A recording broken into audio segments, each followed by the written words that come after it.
Hello guys, welcome back to Usha Bala's Learning Academy. இந்த வீடியோல நம்ம என்ன பார்க்க போறோம் அப்படினா one and only easy aspirant கான வீடியோமா இது. First thing, second thing, ma'am நான் TNPSC ப்ரிப்பேர் பண்ணிட்டு இருக்கேன். அதுக்கு அப்புறம் டிப்ளமோ சிலபஸ் அப்ரோச் பண்ணலாமா அப்படினா நான் என்ன மாதிரி ஸ்ட்ராட்டஜி ஃபாலோ பண்ணனும் அப்படிங்கற ஸ்டூடண்ட்கான வீடியோ தான் இது. ஓகேங்களா? ஆல்ரெடி வாட்ஸ்அப்ல வந்து மேம் இப்போ டிப்ளமோ சிலபஸ் வந்துருச்சு, ஸோ நான் அதுக்கு ப்ரிப்பேர் பண்ணுறதா இல்லை ஏஇக்கு அப்ளை பண்ணதுக்கு நான் ப்ரிப்பேர் பண்ணட்டுமா, இந்த மாதிரி நிறைய கன்ஃபியூஷன் இருந்தது. ஆல்ரெடி நான் ப்ரீவியஸ் வீடியோலே கொடுத்துருக்கேன். ஓகேங்களா? இப்போ நம்ம பார்க்க போகிறது ஏஇக்கு ப்ரிப்பேர் பண்ணியிருக்கீங்க அப்படின்னா டிப்ளமோக்கு ப்ரிப்பேர் பண்ணலாமா வேண்டாமா, ப்ரிப்பேர் பண்ணுற மாதிரி இருந்தால் என்ன மாதிரி ப்ரிப்பேர் பண்ணணும் அப்படிங்கிறதான் இந்த வீடியோவில் பார்க்க போகிறோம். ஸோ ஃபர்ஸ்ட் திங் வந்து மேம் நான் ஏஇக்கு நான் அப்ளை பண்ணியிருக்கேன். ஓகேங்களா? இப்போ நான் அந்த அப்ளை பண்ணதுக்கு படிக்கலாமா இல்லை இப்போயிலேருந்தே டிப்ளமோ சிலபஸ் ஸ்டார்ட் பண்ணலாமா அப்படின்னு கேட்குறீங்கல்ல. ஃபர்ஸ்ட் திங் உங்களுக்கு என்ன அட்வைஸ் கொடுப்பேன் அப்படின்னா, ஏஇக்கு அப்ளை பண்ணியிருக்கீங்க அப்படின்னா ஏஇ எக்ஸாம் வர வரைக்குமே நீங்கள் டெஃபினட்டாக, ஏன்னா ஆல்ரெடி முன்னாடியே உங்களுக்கு நோட்டிஃபிகேஷன் வந்ததுலேருந்தே நீங்கள் ப்ரிப்பேர் பண்ணியிருப்பீங்க. இப்போ உங்களுக்கு அடுத்தடுத்தது டிப்ளமோ எக்ஸாம் வரும்போது அது கஷ்டமாக இருக்குது, இது ப்ரிப்பேர் பண்ணலாமா, அந்த மாதிரி தான் உங்களுக்கு கன்ஃபியூஷன் ஆகிருக்கு. ஓகேவா? நான் சொல்கிற விஷயம் என்ன அப்படின்னா, ஏஇக்குன்னு அப்ளை பண்ணியிருக்கீங்கன்னா முதல்ல அப்ளை பண்ணதுக்கு பர்ஃபெக்டாக ப்ரிப்பேர் பண்ணி எழுதுகிற மாதிரி பாருங்கள், எக்ஸாம் எழுதுகிற மாதிரி பாருங்கள்.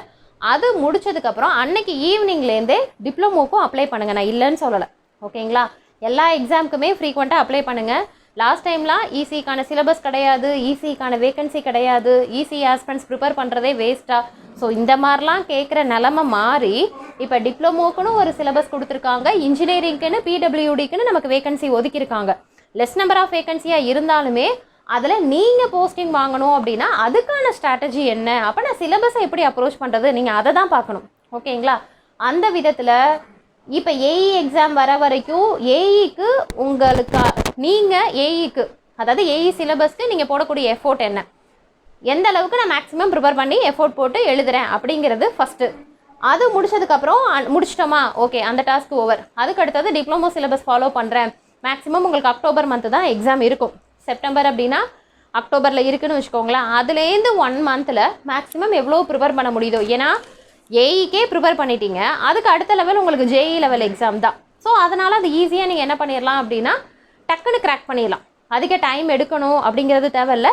அதே மாதிரி காமன் பேப்பர்ஸ் எல்லாம் ஏஇக்கு ப்ரிப்பேர் பண்ணியிருப்பீங்க. ஸோ ரிமைனிங் இருக்கக்கூடிய பேப்பர்ஸ் மட்டும் அந்த 1 மந்தில் ப்ரிப்பேர் பண்ணீங்க அப்படின்னாலே போதும். நான் என்ன சொல்கிறேன்னு புரியுதுங்களா? ஸோ அப்போ ஃபர்ஸ்ட்டு திங், ஏஇக்கும் டிப்ளமோ சிலபஸ்க்கும் பார்த்தீங்க அப்படின்னா அந்தளவுக்கு உங்களுக்கு மேட்ச் ஆகலைப்பா. ஓகேங்களா? ஸோ நீங்கள் தனித்தனியாக தான் ப்ரிப்பேர் பண்ணுற மாதிரி இருக்கும். அதையும் நான் தெளிவாக சொல்லிடுறேன். மிஞ்சி போனால் 40% டேட்டாஸ் தான் உங்களுக்கு சேமாக இருக்குது. ஓகேவா? அது ஃபஸ்ட்டு உங்களுக்கு தெரிஞ்சிருக்கணும். ஓகேவா? ஸோ நான் என்ன சொல்ல வரேன்னா, ஏஇக்கு அப்ளை பண்ண ஸ்டூடெண்ட் வந்து தாராளமாக ஏஇக்கு ப்ரிப்பேர் பண்ணி எழுதிட்டு அதுக்கப்புறம் வந்தீங்க அப்படின்னா காரலேட் ஆகாத 60% ஆஃப் சிலபஸ் வந்து அந்த 1 மந்தில் ப்ரிப்பேர் பண்ணுற மாதிரி பார்த்துக்கணும். நான் என்ன சொல்கிறேன்னு புரியுதுங்களா? அந்த விதத்தில் காமன் பேப்பர்ஸ் அப்படின்னு பார்த்தீங்கன்னா, ஏன்னா ஏஇக்கு நீங்கள் வந்து சிலபஸ் வைஸாக கவர் பண்ண முடியாது, சிலபஸில் இருக்கக்கூடிய டாபிக் வைஸாக கவர் பண்ண முடியாது. டிப்ளமோ சிலபஸ்னால் நீங்கள் அப்படி தான் கவர் பண்ணியாகும். இப்போ டிஎன்பிஎஸ்சி டிப்ளமோ அப்படின்னா உங்களுக்கு யூனிட்டில் பர்டிகுலர் டாபிக் கொடுத்துருக்காங்க பாருங்கள், அந்த டாபிக் வைஸாக ப்ரிப்பேர் பண்ணிங்க அப்படின்னா இட்ஸ் எனஃப். பட் ஏஇயில் அப்படி கிடையாது, கான்செப்ட் வைஸாக தான்.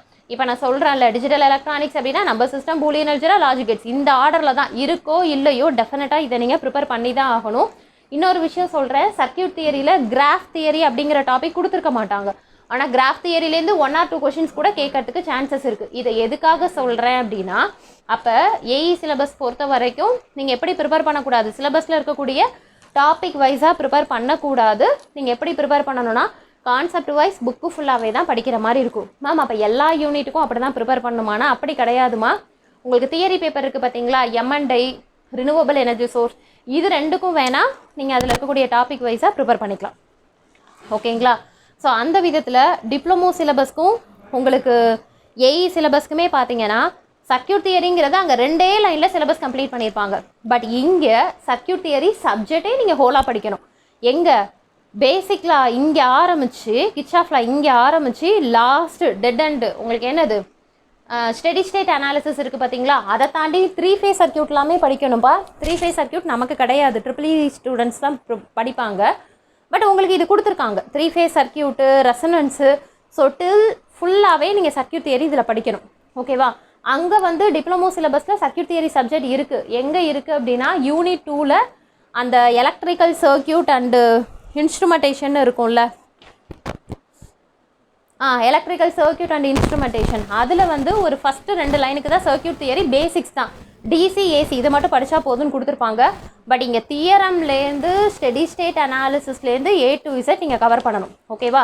ஆமாப்பா, அது உங்களுக்கு ஜேஇ ஸ்டாண்டர்டு, இது ஏஇ ஸ்டாண்டர்ட். அப்போ நீங்கள் நிறைய தானே ப்ரிப்பேர் பண்ணுற மாதிரி இருக்கும். ஓகே, எதுக்காக இதை சொல்கிறேன் அப்படின்னா, இப்போதைக்கு ஏஇ படித்து இதை முடிச்சுட்டு அதுக்கப்புறம் இருக்கக்கூடிய அந்த ஜேஇ லெவல் என்னென்ன யூனிட் நம்ம கவர் பண்ணலையோ அதை வந்து அந்த இருக்கிற டியூரேஷனில் படிச்சுட்டு எழுதுகிற மாதிரி பார்த்துக்கோங்க. இப்போ இருக்கக்கூடிய இந்த இயர்க்கான கரண்ட் சினாரியோ இப்படி தான் இருக்குது, இந்த மாதிரி தான் ப்ரிப்பேர் பண்ணுற மாதிரி இருக்குது.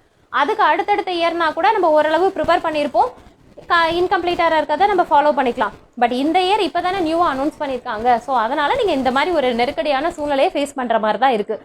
அந்த விதத்தில் யூனிட் 1ல் சிக்னல்ஸ் அண்ட் சிஸ்டம்ங்கிறது எங்கேயுமே இல்லை, ஏஇ சிலபஸில் தான் இருக்குது. ஸோ நீ இதுக்காக மட்டும்தான் சிக்னல்ஸ் அண்ட் சிஸ்டம் படிக்கணும்.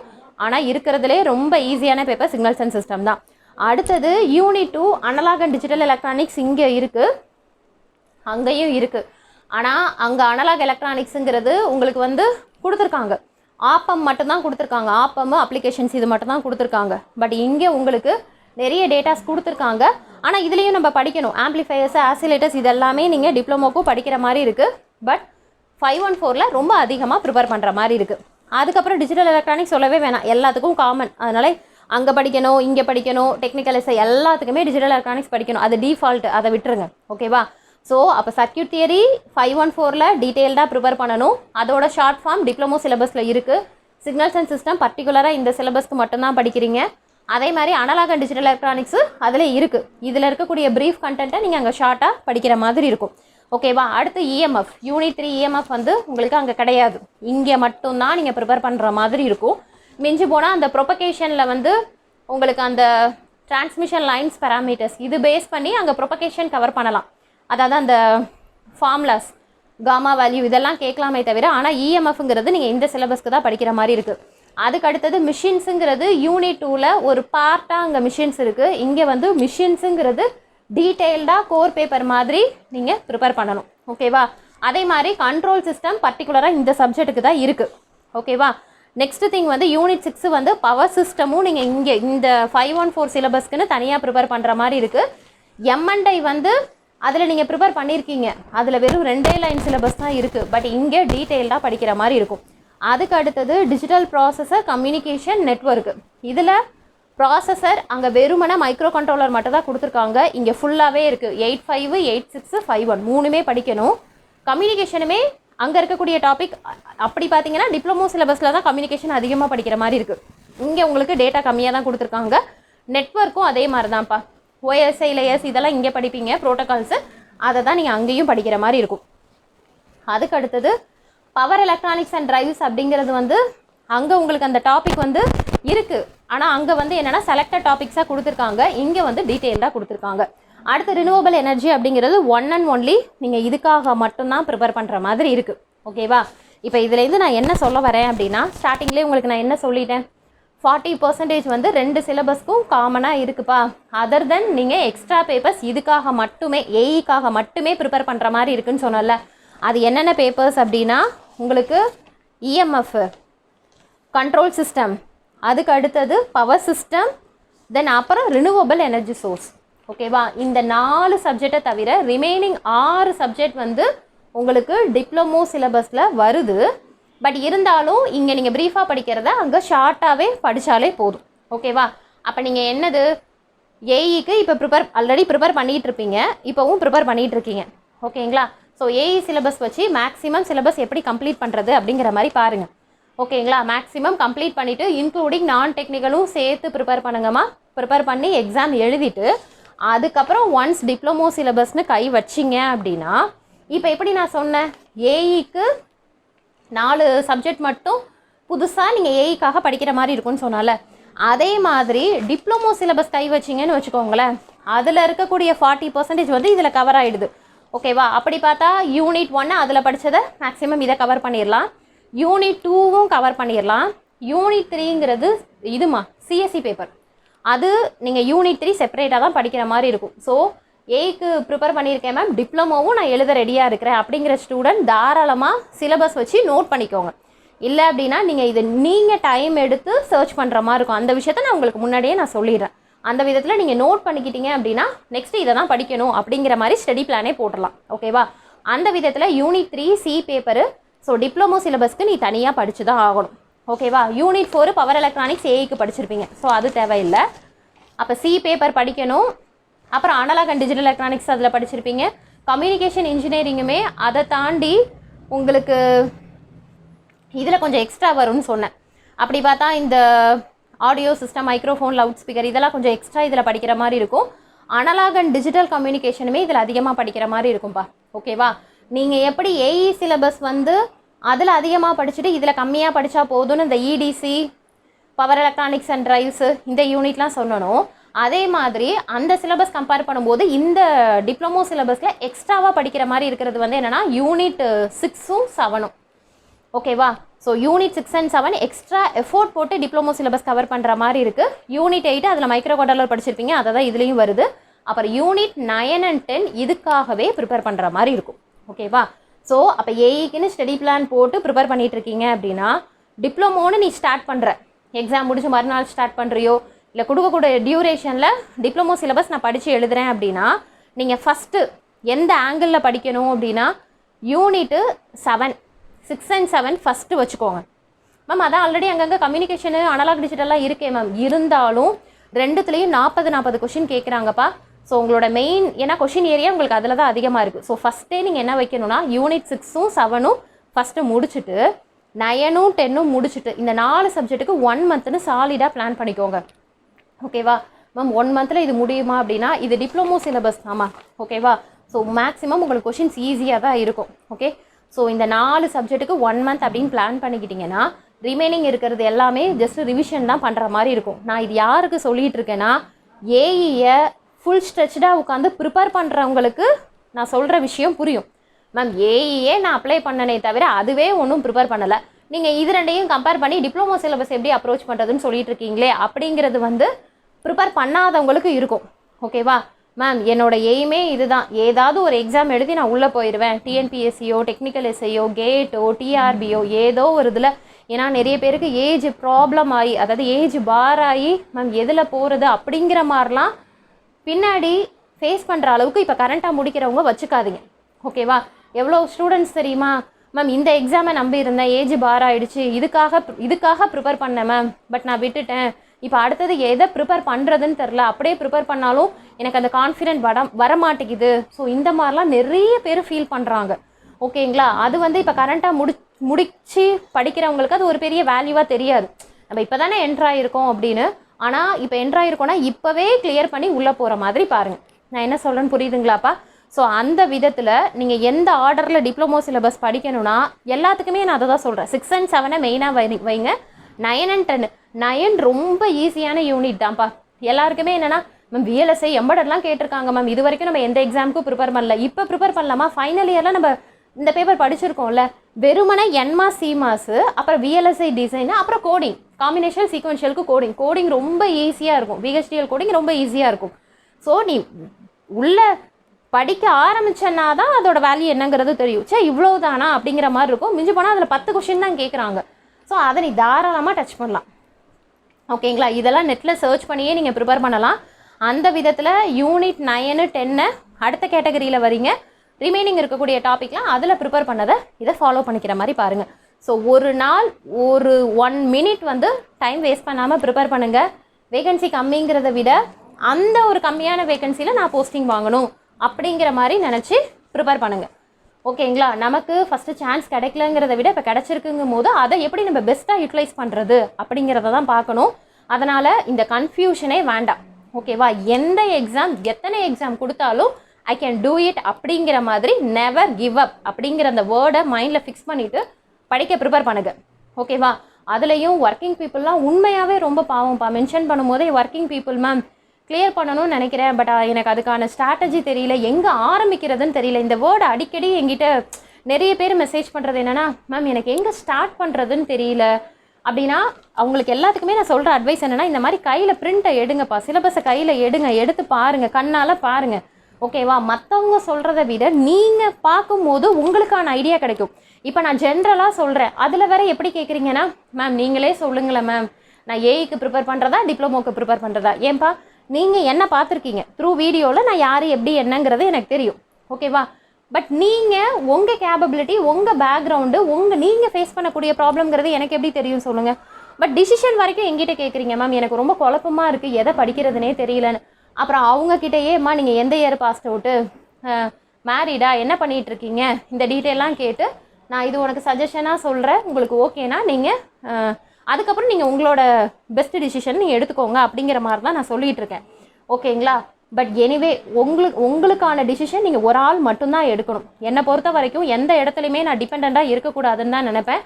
அதை தான் நான் உங்களுக்கும் அட்வைஸாக கொடுக்குறேன். ஓகேங்களா? எஸ்பெஷலி விமன்ஸ், நீங்கள் வந்து எந்த இடத்துலையுமே எந்த ஒரு காரணத்துக்காகவும் சரி, எந்த இடத்துலையுமே சரி, இண்டிபெண்ட்டாக இருக்க பழகிக்கோங்க.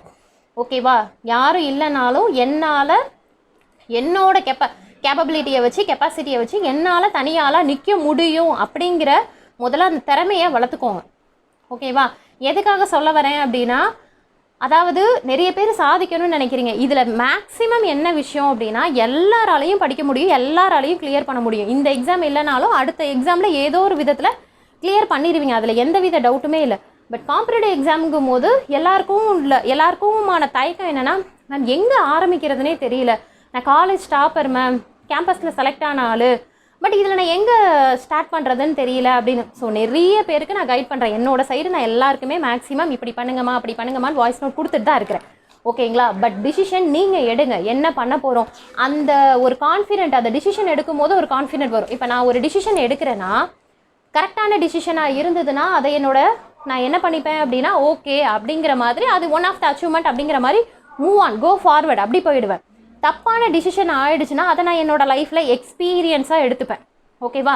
இந்த தப்பை நான் இனிமேல் பண்ணக்கூடாது, இந்த டிசிஷன் எடுத்து எனக்கு இப்படி ஒரு தப்பு நடந்துருச்சு அப்படிங்கும் போது இதை நான் அடுத்த டைம் ஃபேஸ் பண்ணவே கூடாது அப்படிங்கிற ஒன்று டிசிஷனை எடுத்துகிட்டு தான் அடுத்ததுக்கே நான் யோசிப்பேன். ஓகேங்களா? அதே மாதிரி நீங்களும் அதே மாதிரி எடுக்கும்போது, மேம் இதுக்கு மெட்டீரியல் இருக்கா, அதுக்கு டெஸ்ட் பேட்ச் இருக்கா, நீ எதுக்குமா படிக்க போகிற அப்படின்னா, இல்லை மேம் அதை தான் யோசிச்சுட்டு இருக்கிறேன். படிக்கிறது ரெண்டாவது விஷயம், நீ எந்த ட்ராக்குக்குள்ளே போக போகிற. ஓகேவா? நிறைய இருக்குது. டிப்ளமோங்கிறது ஐடிஐ இது ஜேஇ ஸ்டாண்டர்டுமா. ஓகேவா? முதல்ல ஸ்டாண்டர்டை தெரிஞ்சுக்கோங்க. ஏன்னா எல்லாராலையும் படிக்க முடியும், எல்லாராலையும் கிளியர் பண்ண முடியும். உங்களுக்கு அந்த way of competitive exams approach வந்து உங்களுக்கு இன்னும் கிளியர் கட்டாக புரியல. ஆக்சுவலாக எக்ஸாம்ஸை பொறுத்த வரைக்கும் 3 category, JE level, AE level, then GATE level. ஓகேவா? இந்த கேட்டகரியாக தான் நான் பிரிச்சிருப்பேன். ஜேஇ லெவல் அப்படிங்கிறது உங்களுக்கு பே ஸ்கேல் கம்மியாக இருக்கும், அதுக்கு அடுத்த லெவல் தான் ஏஇ லெவல், அதுக்கு அடுத்த லெவல் கேட் லெவல். ஓகேவா? ஸோ உங்களுக்கு கொஷின்ஸுமே ஜேஇ லெவலில் ஈஸியாக இருக்கும், அதுக்கு அடுத்த ஸ்டெப் வந்து உங்களுக்கு ஏஇயில் இருக்கும், அதை தாண்டி டஃப்பாக வந்து உங்களுக்கு கேட்டில் இருக்கும். ஓகேவா? ஆனால் நீ எங்கே ஆரம்பிக்கணும்னா ஜேஇ லெவலில் தான் ஆரம்பிக்கணும். இல்லை மேம் கேட்டுக்கு ப்ரிப்பேர் பண்ணேன், அப்புறம் ஏஇக்கு வந்தேன், அப்புறம் ஜேஇக்கு வந்துட்டேன், அது வந்து தப்பான ட்ராக். ஓகேவா? இதை ஈஸியாக ப்ரிப்பேர் பண்ணும்போது தான் அடுத்த லெவல் மூவ் பண்ணும்போது ஓகே நமக்கு ஓரளவு தெரியுது அப்படின்னா அடுத்தடுத்தது நம்ம மேலே தான் ஏறணுமே தவிர கீழே இறங்கக்கூடாது. ஓகேங்களா? ஸோ இதை தவிர்த்து உங்களுக்கு எந்த டவுட்னாலும் கேளுங்க. இப்போ நான் பேசுகிற அத்தனை விஷயமே நான் ஃப்ரம் உங்கள் மூலமாக கெட் பண்ண எக்ஸ்பீரியன்ஸ் தான். ஓகேங்களா? ஸோ இந்த மாதிரிலாம் ஸ்ட்ரகிள் ஆகுறீங்க, இதெல்லாம் ஃபேஸ் பண்ணிகிட்டு இருக்கீங்க. ஸோ உங்களுக்கு நான் கொடுத்துருக்கக்கூடிய ஒரு ஜஸ்ட் அட்வைஸ் தான். ஸோ அதனால் தாராளமாக ஏதோ ஒரு எக்ஸாமுக்கு ப்ரிப்பேர் பண்ணுங்கள். ஓகேங்களா? ப்ரிப்பேர் எக்ஸாம் எழுதினதுக்கப்புறம் உங்களுக்கு அதுக்கான சொல்யூஷன் தெளிவாக தெரியும். இதை அடுத்து நம்ம இதை இம்ப்ரூவ் பண்ணணும், இதை நம்ம ஃபோக்கஸ் பண்ணணும், இந்த இடத்துல நம்ம தப்பு பண்ணிட்டோம், இந்த விஷயம் எல்லாமே உங்களுக்கே தெரியும்.